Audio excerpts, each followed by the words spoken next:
योऽन्तः प्रविश्य मम वाचमिमां प्रसुप्तां सञ्जीवयत्यखिलशक्तिधरस्वधाम्ना अन्यांश्च हस्तचरणश्रवणत्वगादीन् प्राणान्नमो भगवते पुरुषाय तुभ्यम्। अनन्याश्चिन्तयन्तो मां ये जनाः पर्युपासते तेषां नित्याभियुक्तानां योगक्षेमं वहाम्यहम्। सदाशिवसमारम्भां शङ्कराचार्यमध्यमाम् अस्मदाचार्यपर्यन्तां वन्दे गुरुपरम्पराम्। गुरुर्ब्रह्मा गुरुर्विष्णुः गुरुर्देवो महेश्वरः गुरुः साक्षात् परं ब्रह्म तस्मै श्रीगुरवे नमः। ॐ शान्तिः शान्तिः शान्तिः।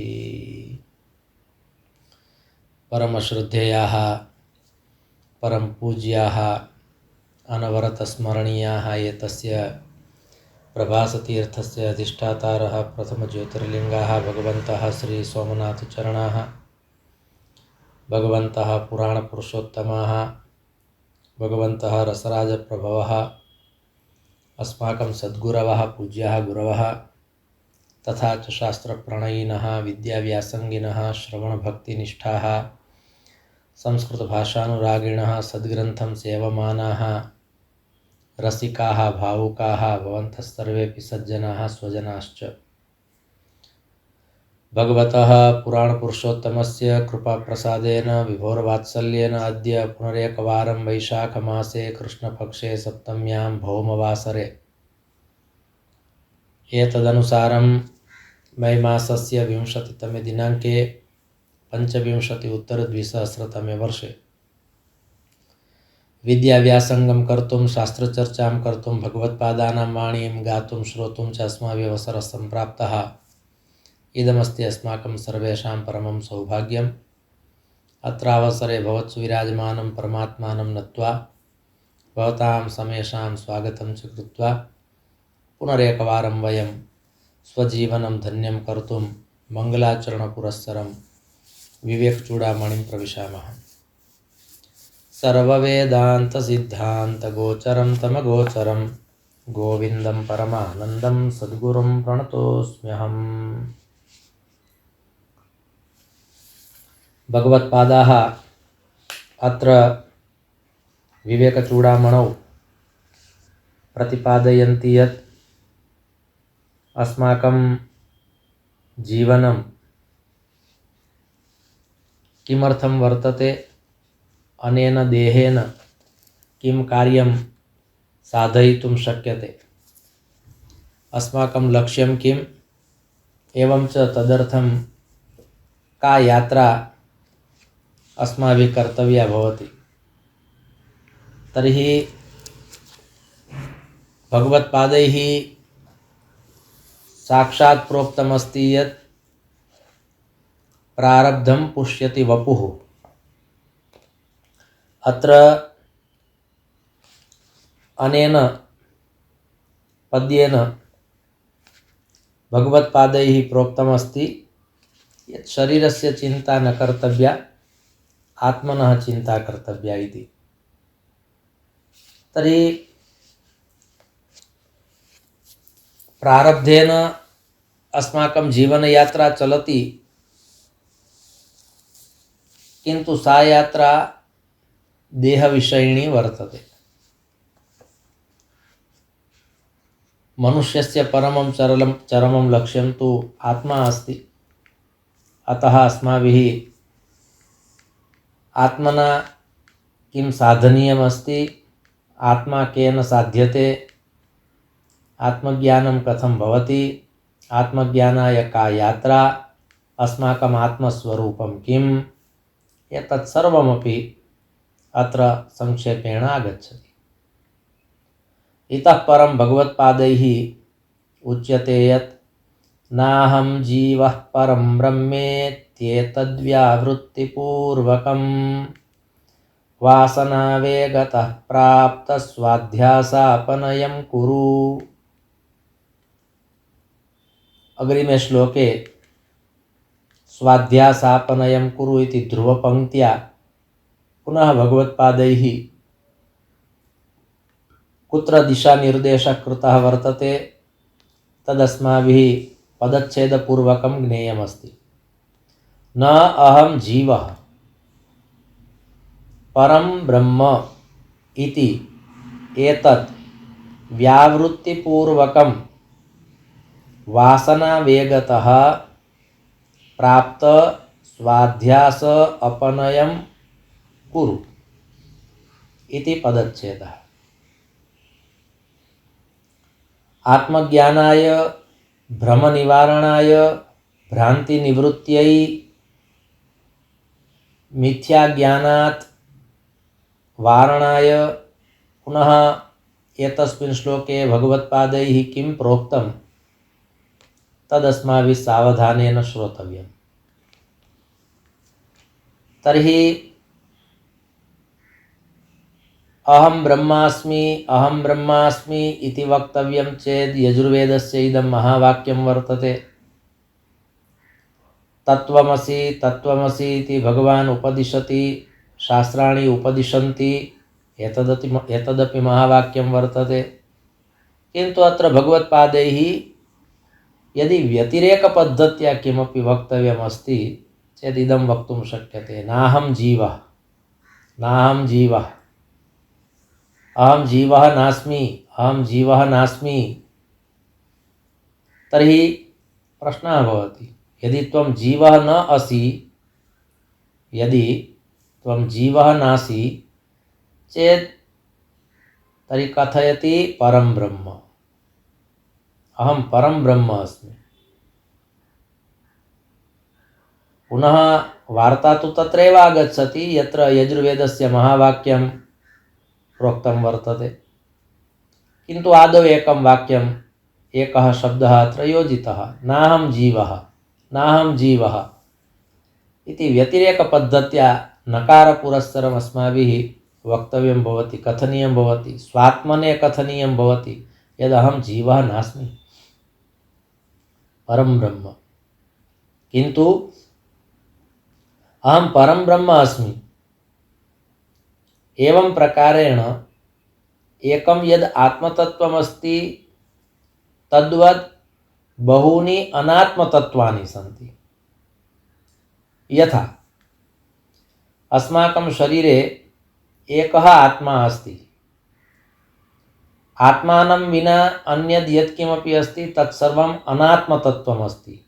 यथा पञ्चमहाभूतानि, पञ्चतन्मात्राणि, पञ्चज्ञानेन्द्रियाणि, पञ्चकर्मेन्द्रियाणि, पञ्चप्राणाः, पञ्च उपप्राणाः, एकं शरीरम्, अन्तःकरणचतुष्टयम्। एतत् सर्वम्, एतेषां सर्वेषां यदि एकेन शब्देन परिचयः देयः भवति चेत् किं वक्तव्यं, कः परिचयः? अनात्मतत्त्वम्। अर्थात् आत्मतत्त्वं नास्ति, व्यतिरेकपद्धत्या उक्तं। मम वाक् आत्मतत्त्वं नास्ति, मम घ्राणं वा आत्मतत्त्वं नास्ति, मम श्रोत्रम् आत्मतत्त्वं नास्ति, मम त्वक् आत्मतत्त्वं नास्ति, अनात्मतत्त्वम् अस्ति इति अपि वक्तुं शक्यते। मम पादौ अनात्मतत्त्वं, मम हस्तौ अनात्मतत्त्वम्। एवं प्रकारेण एतद् अनात्मतत्त्वं, मम मनः अनात्मतत्त्वं, मम बुद्धिः अनात्मतत्त्वम्। एवं प्रकारेण आत्मतत्त्वं विहाय अन्यद् यद्यदस्ति तत्सर्वम् अनात्मतत्त्वमस्ति। द्वितीयं यदि किमपि एतस्मिन् विषये स्पष्टं कर्तव्यमस्ति चेत् यस्य यस्य नाशः अस्ति तत्सर्वम् अनात्मतत्त्वम्। यत्तत्वम् अविनाशमस्ति, शाश्वतमस्ति, सनातनमस्ति तदात्मतत्त्वम्। अतः भगवत्पादैः पुनः अत्र उक्तं यत् न अहं जीवः अपितु अहं परं ब्रह्म, किन्तु एतद् व्यावृत्तिपूर्वकं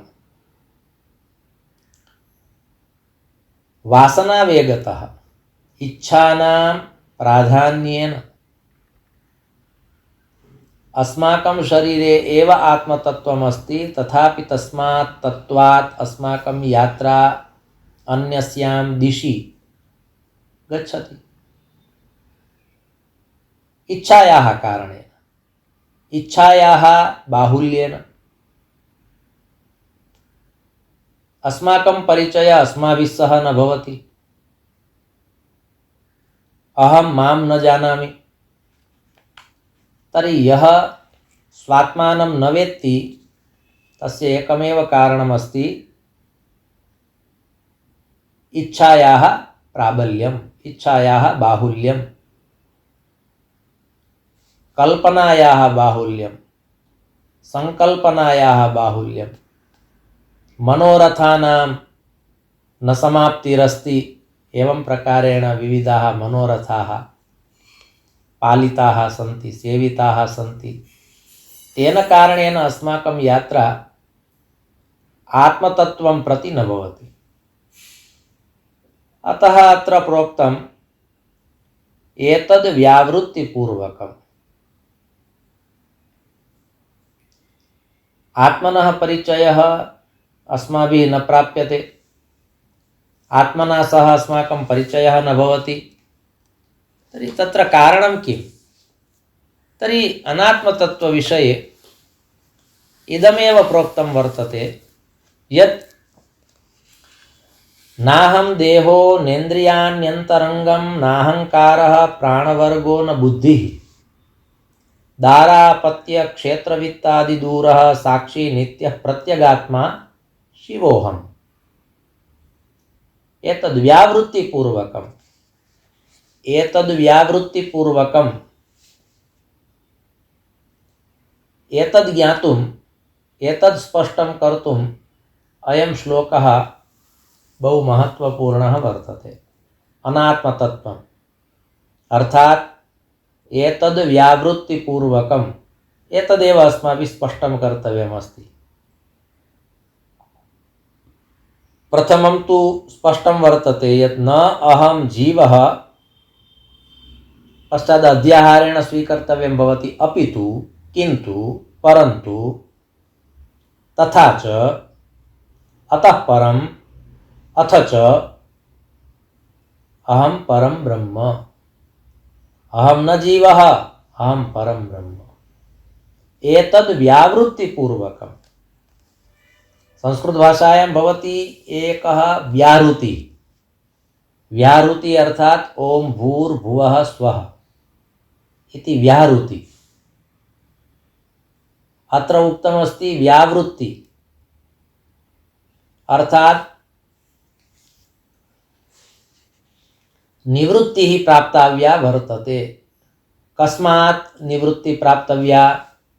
तर्हि अत्र भगवत्पादैः प्रोक्तम् एतद् व्यावृत्तिपूर्वकं, निवारणपूर्वकं, वारणपूर्वकं। तर्हि तदर्थम् उक्तं नाहं देहः।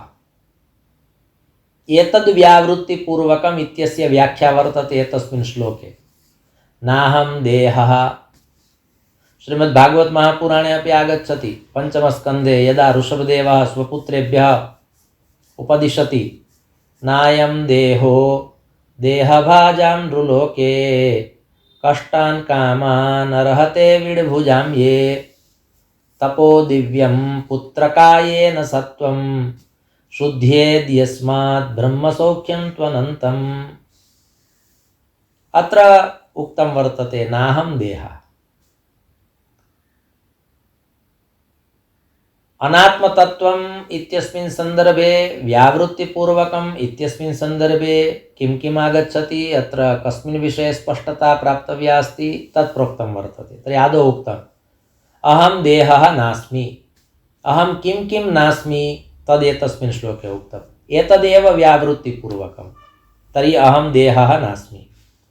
न इन्द्रियाणि, एकेन शब्देन उक्तं, न ज्ञानेन्द्रियाणि न कर्मेन्द्रियाणि। ज्ञानेन्द्रियाणि अपि मत्स्वरूपाणि न सन्ति, कर्मेन्द्रियाणि अपि मत्स्वरूपं वास्तविकं स्वरूपं मूलं स्वरूपं नास्ति। ततश्च उक्तं न इन्द्रियाणि अन्तरङ्गम्, अहं देहः न, अहम् इन्द्रियं न अहङ्कारः। भगवत्पादे एव उक्तं वर्तते यत् मनोबुद्ध्यहङ्कारचित्तानि नाहं, न च श्रोत्रजिह्वे न च घ्राणनेत्रे, न च व्योमभूमिर्न तेजो न वायुः, चिदानन्दरूपः शिवोऽहं शिवोऽहम्। अत्र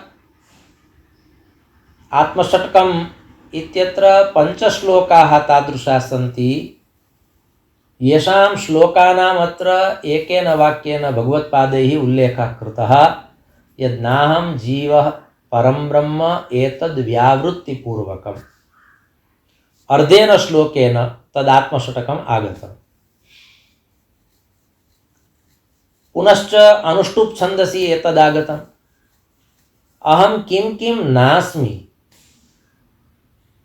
एतद् नास्मि एतद् नास्मि एतद् नास्मि। अस्माकं शरीरे यद् यत् तत्त्वम् अस्ति तेषाम् अन्येषां सर्वेषामपि तत्त्वानां निषेधः क्रियते। पश्चात् यदेकं तत्त्वम् अवशिष्यते तत् तत्त्वम् अहम् अस्मि इति अन्ते अन्वयः भवति। तर्हि भगवत्पादैः तत्र आत्मषट्के सर्वेषु श्लोकेषु अर्थात् पञ्चश्लोकेषु अहम् एतद् नास्मि एतद् नास्मि इति उक्तं। पुनश्च चतुर्थपङ्क्तौ चिदानन्दरूपः शिवोऽहं शिवोऽहम् इति एकेन वाक्येन पुनः अन्वयः साधितः। अत्र भगवत्पादाः पुनः अनेन अर्धश्लोकेन तत् कथयन्ति। तर्हि अहं न अहङ्कारः, अहम् अहङ्कारः नास्मि। तथापि मनुष्यस्य स्वभावः अहङ्कारं गृहीत्वा एव सः सर्वत्र चलति। अहङ्कारशब्दस्य अर्थः भवति अहं करोमि इति कर्तृत्वभावः। अहङ्कारविमूढात्मा कर्ताहमिति मन्यते इति श्रीमद्भगवद्गीतायां भगवता प्रोक्तं वर्तते। यत्र कर्तृत्वभावः अस्ति तत्र अहङ्कारः अस्ति। एवं च तत्र भगवान् स्वयं कथयति अहङ्कारविमूढात्मा, सः विमूढः अस्ति, सः मूर्खः अस्ति यः अहङ्कारं करोति। अहङ्कारविमूढात्मा कर्ताहमिति मन्यते। अहं कर्ता अस्मि इति मन्यते चेत् सः अहङ्कारः। मया कृतम्, अहं कृतवान्, अहं कृतवती, अहम् अकरवम्, अहं करोमि, अहं करिष्यामि, मत्तः भविष्यति, एतादृशः भावः यः वर्तते सः भावः एव अहङ्कारः। सुखस्य दुःखस्य न कोऽपि दाता, परो ददातीति कुबुद्धिरेषा, अहं करोमीति वृथाभिमानः, स्वकर्मसूत्रे ग्रथितो हि लोकः।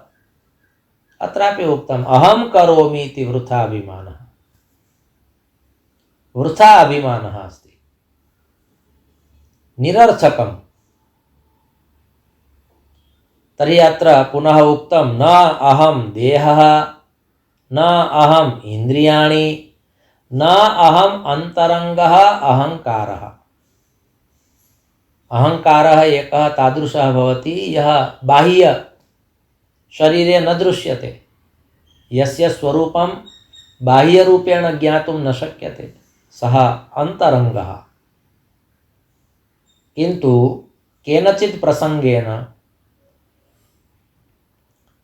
सः बहिरायाति, पश्चात् ज्ञानं भवति यद् एतस्मिन् तु महान् अहङ्कारः अस्ति।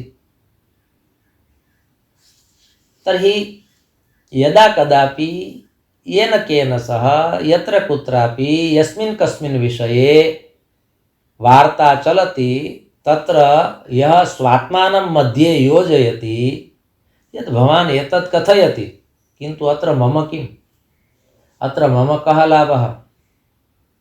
अत्र उपवेशनव्यवस्था भवद्भिः कल्पिता, किन्तु अत्र मम स्थानं कुत्र? अहं कुत्र अस्मि एतस्मिन् आयोजने? अत्र मम स्वरूपं किम्?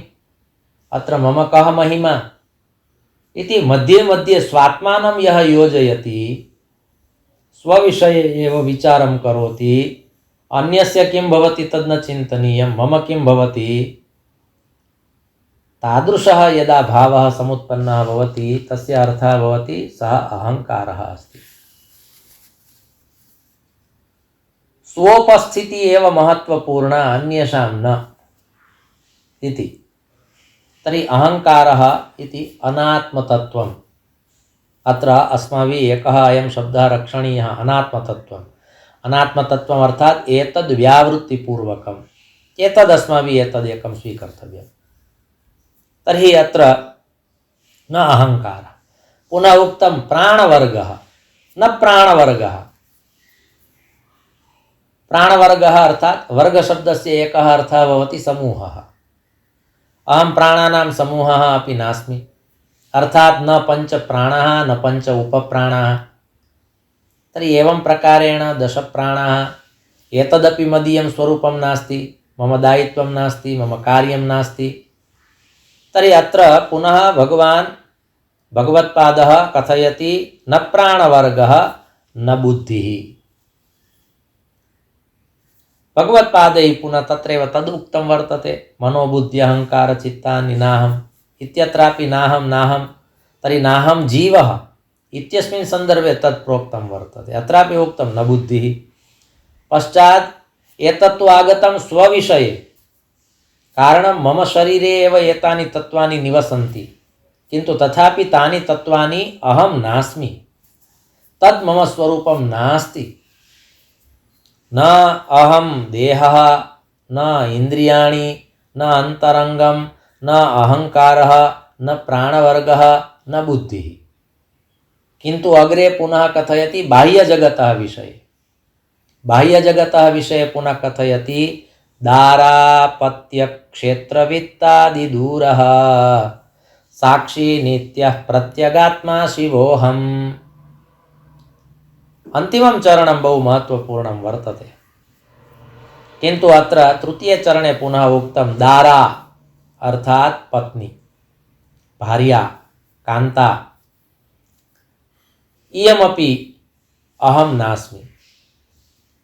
अपत्यम्, अपत्यं नाम सन्ततिः। शास्त्रे पुराणे एवं च उपनिषत्सु उक्तं वर्तते यद् आत्मा वै जायते पुत्रः। पितुः आत्माभूतः, मातुः शरीरभूतः पुत्रः भवति, पुत्री वा भवति। किन्तु अत्र उक्तं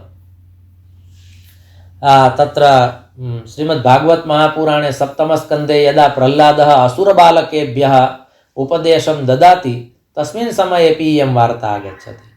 द्वितीयस्कन्धस्य प्रारम्भे यदा श्री शुकदेवमुनिः परीक्षिते वा परीक्षितम् उपदिशति तस्मिन् समयेपि इयं वार्ता आगच्छति। तर्हि अत्रापि उक्तं दारा अपत्य क्षेत्र। अत्र क्षेत्रशब्देन सर्वं ग्राह्यम्, अर्थात् अस्माभिः यत्र निवासः क्रियते तद् गृहं। कदाचित् अस्माकं कृषिकार्यमस्ति चेदपि तत् क्षेत्रम्। एवं च वर्तमानकाले यदि अस्माभिः भूमिविक्रयः कृतः अस्ति चेत् ताः सर्वाः अपि भूमयः। एतत् सर्वम् आगच्छति क्षेत्र इति शब्देन। कदाचित् सम्पूर्णस्य विश्वस्य यत् क्षेत्रफलमस्ति तत् सर्वमपि निखिलं क्षेत्रफलं यदि कस्मैश्चित् दीयते चेदपि मनुष्यः तृप्तः न भवति। पृथिव्यां यद्ब्रीहियवं हिरण्यं पशवस्त्रियः। श्रीमद्भागवत महापुराणे नवमस्कन्धे 18 अध्याये ययाति चरित्रे इदम् आगच्छति पद्यम्। पृथिव्यां यावद् धनमस्ति, यावद् हिरण्यमस्ति अर्थात् सुवर्णमस्ति, सर्वमपि यदि एकस्मै मनुष्याय दीयते चेदपि मनुष्यः तृप्तः न भवति, तथापि असन्तुष्टः अस्ति। विचारयन्तु, मनुष्यस्य असन्तोषः कियान् वर्तते, किन्तु सन्तोषः यत् प्राप्तं तत् पर्याप्तं। सन्तोष एव पुरुषस्य परं निधानम्। एवं च योगशास्त्रे एतस्मिन् विषये एकः एव शब्दः प्रदत्तः वर्तते, अपरिग्रहः। अपरिग्रहवृत्तिः कुत्र भवति? यत्र सन्तोषः भवति, नान्यथा परिग्रहः। आवश्यकता नास्ति तस्य संग्रहः न कर्तव्यः। यस्य आवश्यकता नास्ति तादृशं यदि केनचित् दीयते चेदपि अस्माभिः विचार्यते, भवतु इदानीं मम आवश्यकता नास्ति, भविष्यत्काले कदाचित् आवश्यकता भविष्यति, वा अहम् अन्यस्मै दास्यामि, इदानीं स्वीकरोमि। तर्हि अपरिग्रहवृत्तिः, तदर्थम् एकः शब्दः प्रयुक्तः।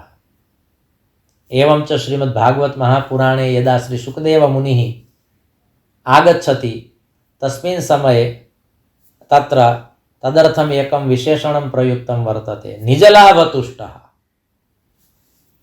निजलाभतुष्टः स्वस्मै यद्दीयते, मया मह्यं यद्दीयते तेनैव सन्तोषः वर्तते। तर्हि तत्र बहु उत्तमं विशेषणं तत्र भगवता व्यासेन शुकदेवाय प्रयुक्तं वर्तते, निजलाभतुष्टः। अर्थात् तस्य पार्श्वे यत्किमपि अस्ति तेन सन्तुष्टः अस्ति। असन्तुष्टा द्विजा नष्टा प्रसिद्धं वर्तते, असन्तुष्टा द्विजा नष्टा। ये द्विजाः सन्ति, द्विजाः नाम उपवीतधारिणः, न केवलं ब्राह्मणाः अपितु उपवीतधारिणः। उपनयनसंस्कारः येषां जातः वर्तते ते सर्वेपि। यदि असन्तोषः अस्ति चेत् नाशः। प्रोक्तम् असन्तोषस्य किं फलम्? असन्तोषात् पतन्त्यधः। एतदपि वाक्यम् आगच्छति श्रीमद्भागवत महापुराणे। यदि असन्तोषः कृतः चेत् मनुष्यस्य पतनम् अस्ति।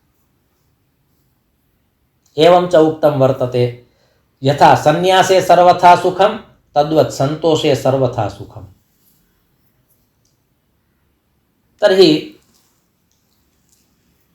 यद् प्राप्तं तत् पर्याप्तम् इत्यस्मिन् सन्दर्भे अत्र प्रोक्तमस्ति। किन्तु एकस्मै मनुष्याय यदि सर्वमपि वित्तं दीयते, निखिलं धनं यदि एकस्मै दीयते, तथापि सः कथयति न एतत् पर्याप्तं नास्ति, इतोप्यधिकं दातुं शक्यते। स्वर्गलोकं गत्वा तत्र यः वैभवः अस्ति तं गृहीत्वा आगच्छन्तु, यच्छन्तु। मनुष्यस्य स्वभावः।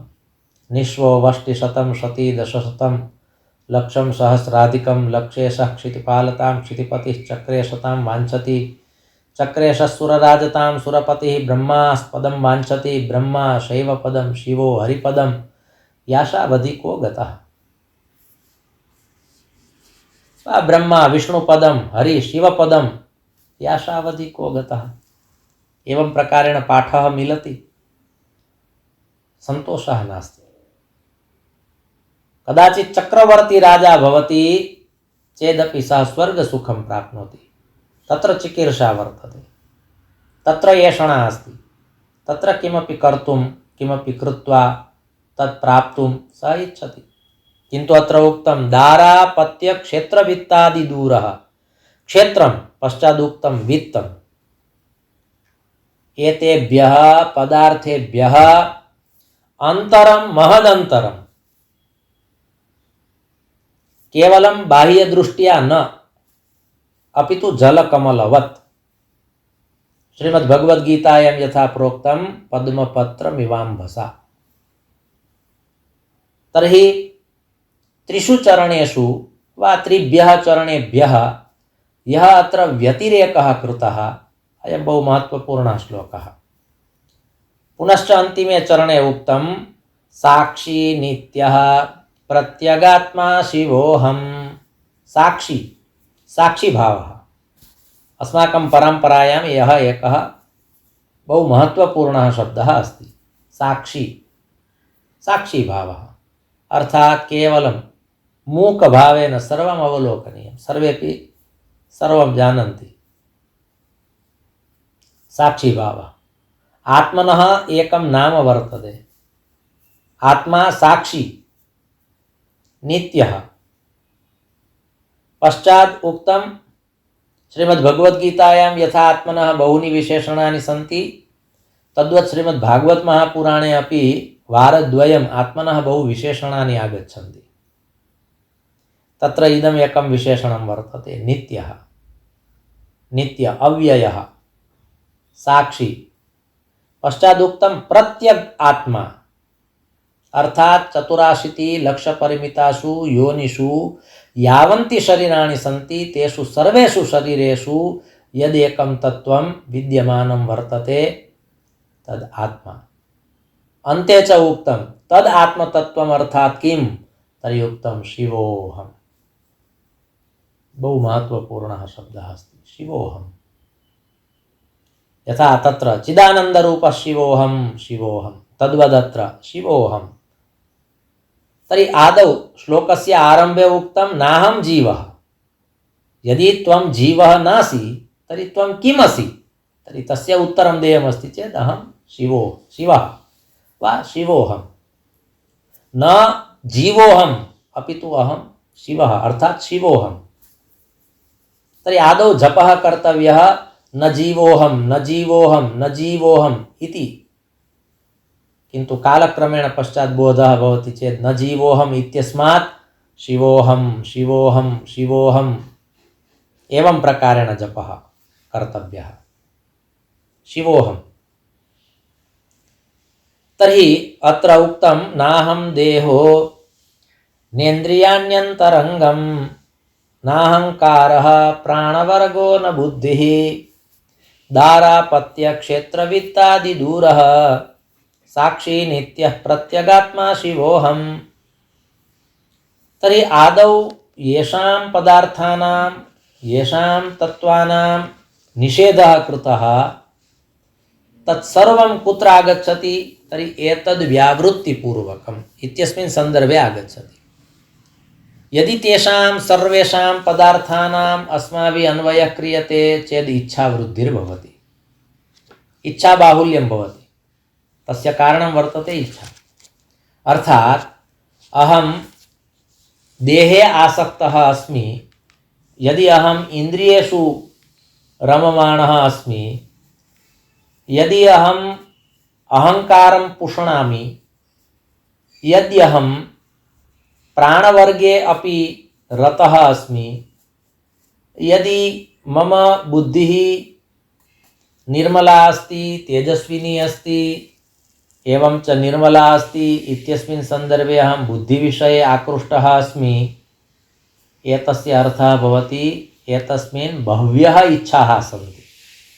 चेदेव शरीरस्य विविधेषु तत्त्वेषु एतस्य अनवरततया विचारः चलति।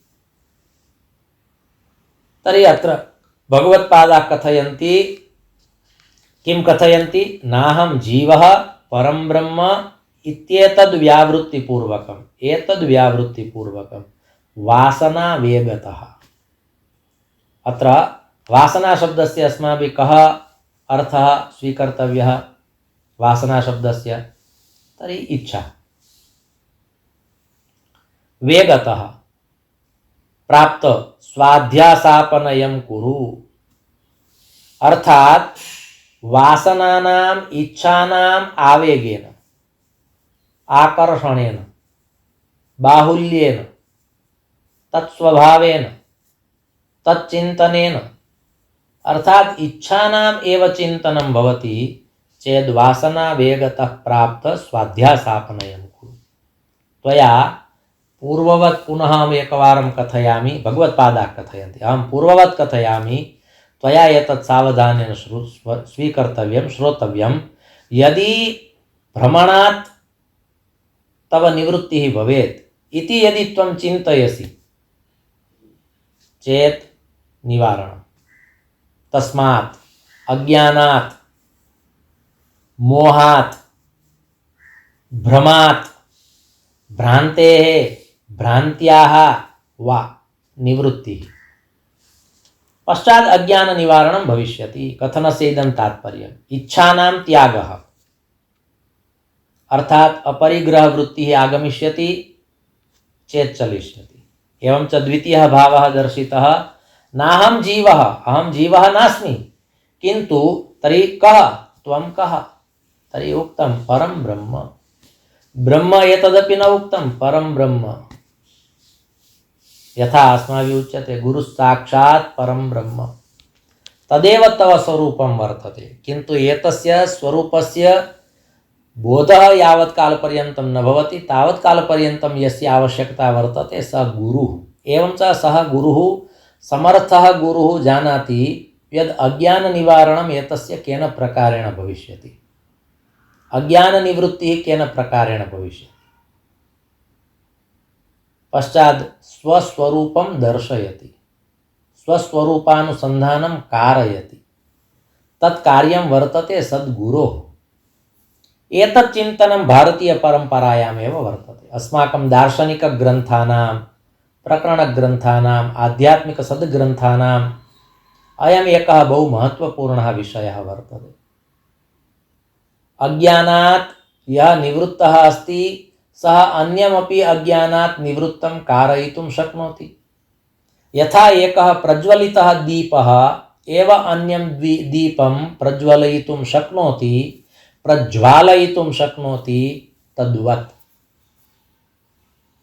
अत्र भगवत्पादे प्रोक्तं वासनावेगतः प्राप्त स्वाध्यासापनयं कुरु।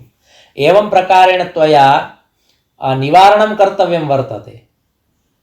निवृत्तिः तव भवतु, तव तस्मात् स्थानात् निर्गमनं भवतु, तस्मात् त्वं निर्गच्छ इति अत्र प्रोक्तं वर्तते। तर्हि अहं जीवः नास्मि, किन्तु अहं परं ब्रह्म अस्मि, एतदत्र निरूपितं वर्तते।